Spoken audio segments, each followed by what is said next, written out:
you. Oh, nice, thank you. You're welcome, enjoy. Thank you. I wish you have to have me over for a treat. So we have another prize. This is a book lover's calendar. Our library friends group actually sells these upstairs. The proceeds benefit the library. It's a really fun calendar. Every day's got some kind of literary fact or fun piece of information. And I want to do this to Joyce. Guess who she is? Thank you very much. You're welcome. You want to do that? We can do this. Okay. And yeah, I did. And the third winner. Our third winner is a what do you call it? Triple threat. Harry, Carter, Rory, and Jeanette. Very nice. So we have a Hooksett Library bag for you, and then some Boston Tea Party tea. Very good. I guess your practice earlier today paid off. Yes. So you did some sniffing. We did, yeah. Thank you very much. And I do have everyone's forms on the back table there, and the answer key was actually 1 through 10 going straight down. So if you want to see what you missed, you can pick them up on the back table there. It was really straightforward, so. So I hope you've enjoyed this information that I've shared with you, and that you're going to make sure you have some tea. And I will tell you that it is also National Hot Tea Month in January. And a little article I saw said that we've already made resolutions of one sort or another. Those that are simple to incorporate into our lives are the ones we most likely stick with past January. The potential benefits of adding tea to our diets, an easy and inexpensive addition to our daily lives, may aid in the ongoing battle of the bulge and increase the body's immunity to colds and flu. So I have a few business cards I'll put out for you too, and I do speak at churches for the Ladies Fellowship, and I like to go to senior centers, so if anybody has a referral that they would like to pass on, that'd be great. And I also do tea parties, your guest in your own home. So I always provide, when you're doing afternoon tea, you always have, of course, your tea sandwiches, your scones, and your sweet treats. And when I do one, I always have a cucumber sandwich, because that is just so traditional. And I make my own boursin spread, which is a little bit of garlic and about 6 other different herbs. So it has the taste of a boursin, but not the price of it. So you get to enjoy that. And I'll do a chicken salad or an egg salad, or sometimes I'll do a little something with salmon. But I always like to work with the hostess and let her kind of pick and choose what she would like too. And when I do the scones at a party, I will do it with lemon curd or with clotted cream, which is also, what the heck, if you're indulging, do the clotted cream. So, and for sweet treats, you can do lemon squares, toffee bars, and of course, something with chocolate. A lot of times I'll just take strawberries and dip them in the chocolate and just put that on a tray. I always use like a 3-tier tray, and I like the Victorian style. So Victorian style is using every kind of a cup and saucer imaginable, normally in a floral pattern, and it's kind of mix and match, if you will. Nobody's having the same exact place setting.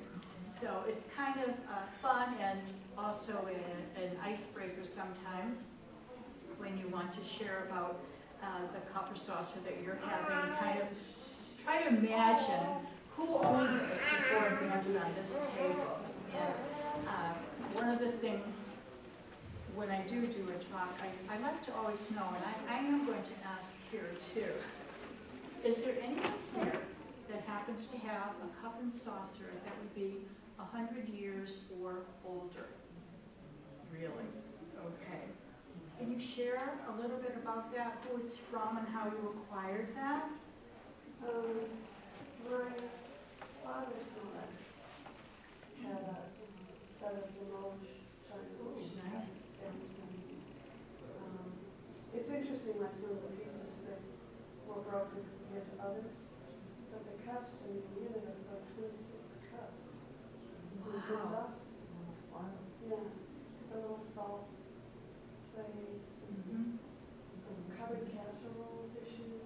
Oh, Yeah, We're really blessed. An awful lot of it survived, too. that's really beautiful. Anybody else have a cup and saucer that was a very special gift from a friend for a special occasion or anything like that? I see you looking. Do we want to say?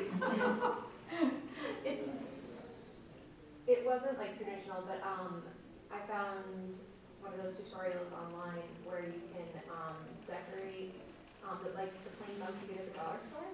Uh-huh. And so you can get certain kinds of markers and you can decorate them. Oh.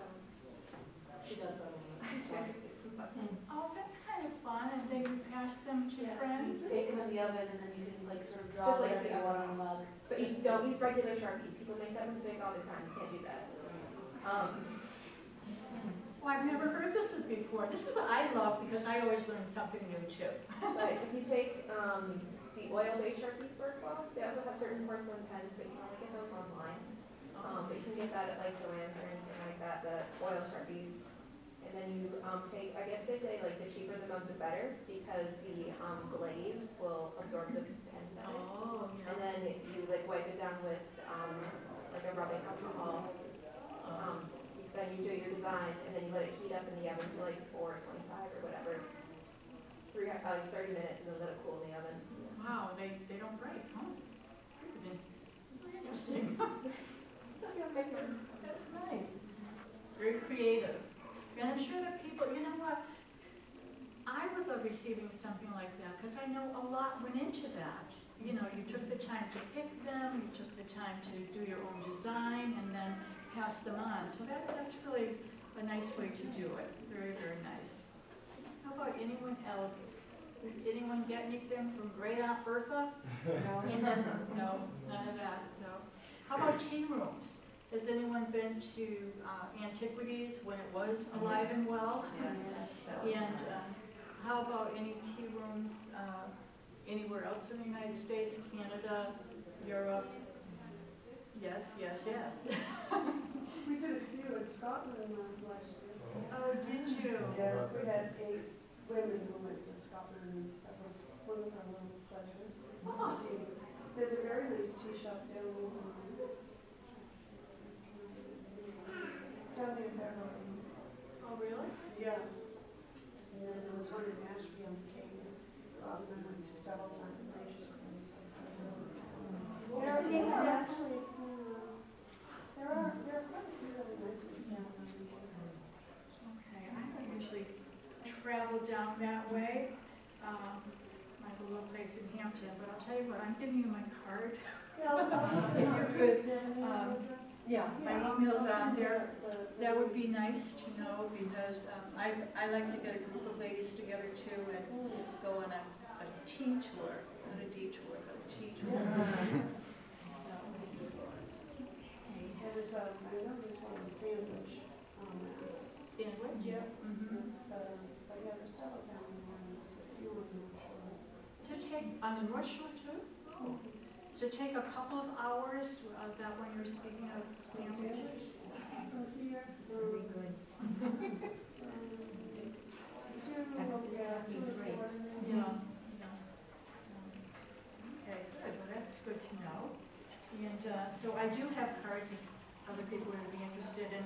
And this tells you also, just a couple of these, a little bit about Tea for You and the different types of things they do. I also speak at bridal showers.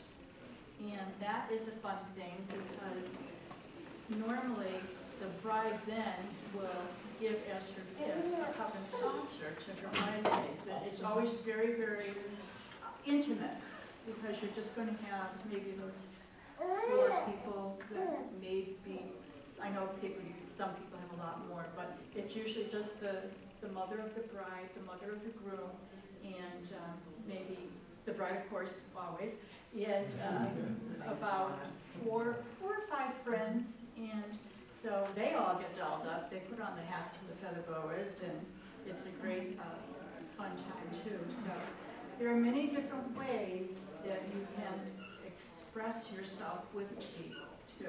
That you can have people over. It creates a real serenity and tranquility. Just taking that time for yourself. I try to do that every day, about 3:15. I sit down, phone is off, you know, my cell phone, and I just stop. And sometimes I find that, you know, that's just enough to recharge my batteries and get going again. And especially now in the winter, just kind of cupping my hand around it, and it just feels so good, so nice. So anyway, does anybody else have any particular tea comment that they would like to share, or something that you have done with tea? Drink a lot of stress balance tea during pregnancy. Oh. Do you recall what herbs were in that? I don't know. I'm surprised to remember that. Yes. I have a question about a particular kind of tea. Today we tried, I don't know the correct pronunciation, rooibos? Rooibos. Rooibos? Yeah, and what that means is red bush. Red bush. Yes, and that's a tea that's from Africa, and it's not in the Camellia sinensis family at all, but has marvelous healing qualities. It was delicious. Yeah, and what they're doing a lot now, I just, when I was going through my tea cabinet looking for special things, I found that somebody had actually given me a chocolate rooibos. Really? So rooibos by itself is very distinct. And so what I've seen Tivana and some others doing is adding a little fruit to cut it from the sharpness that it has. But it is very, very good for you. Where did you experience that? At her house, actually. Oh. I've had it for a while, just never tried it. So today when we were smelling all the teas that I had. Getting ready for tonight. Oh, yeah. Exactly. We just decided to try it. It was a beautiful color too. It was, Oh, it was yeah. like really orangey red. It was Yes. beautiful, beautiful Yes. color. Very, very pretty. Right. Yeah, and good for you. And this time of year, there are some things too. You can get at the health food store, or now I'm seeing so many on the market too. You can get throat coat. You can, you know, just they're very obvious. Or detox. A great time to be doing a detox. January, kind of flushing yourself out from all of the indulgences over the holidays. You know. So, okay. Any other questions that I can try to answer? You mentioned that whole wheat teas are good double brews. What would you say as far as if you do a lot of herbal teas or even a rooibos tea? Would that be a single use sort of thing? Yes, I'm afraid so. Yeah. I figured that was. But usually, you know, everything is pulled out of it. So you normally do like a whole leaf. You could do Whole leaf teas, you can infuse a couple of times right. and enjoy them easily. Well, the herb teas, that what's so?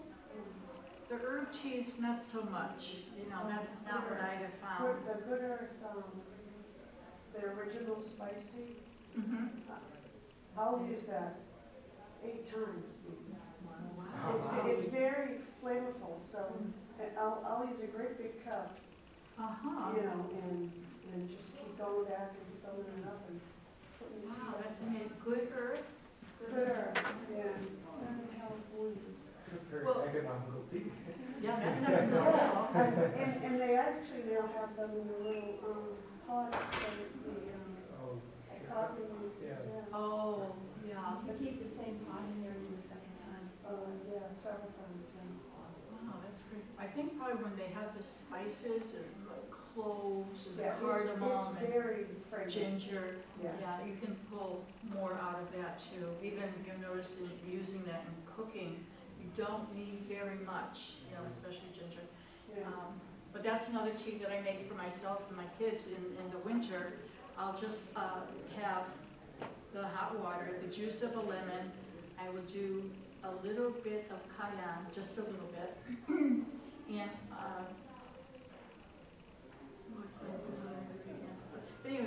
to, I kind of mix that all together, and it's good for breathing as well as sipping.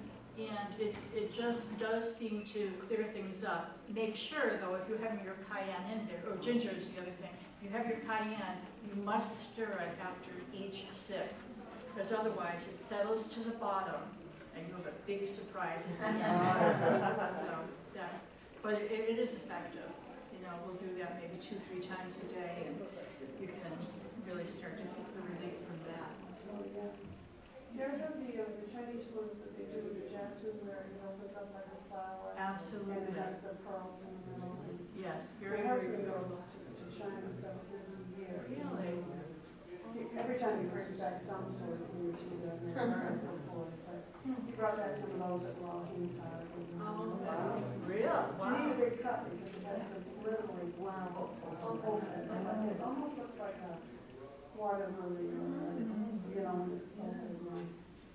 Lots of times when that type is prepared, you use a glass teapot, and then you can watch it as it's coming open, and it's absolutely beautiful. And I did something for a couple for their wedding. They chose to have a lavender tea. This was very rustic, it was outside. They chose to have a lavender tea for their toast, and when they did their vows, they did that very thing with a special one that opened up into a beautiful rose, so signifying their love for each other. It's like, oh. But they are very, very pretty. And if you want to really show off a little bit, get a glass teapot and do that. It really is enjoyable. So, did you have another question? No? Okay. Well, if that takes care of the questions and the sharing, please enjoy more scones, more tea, and thank you very, very much. I appreciate your time. Thank you, Lynda.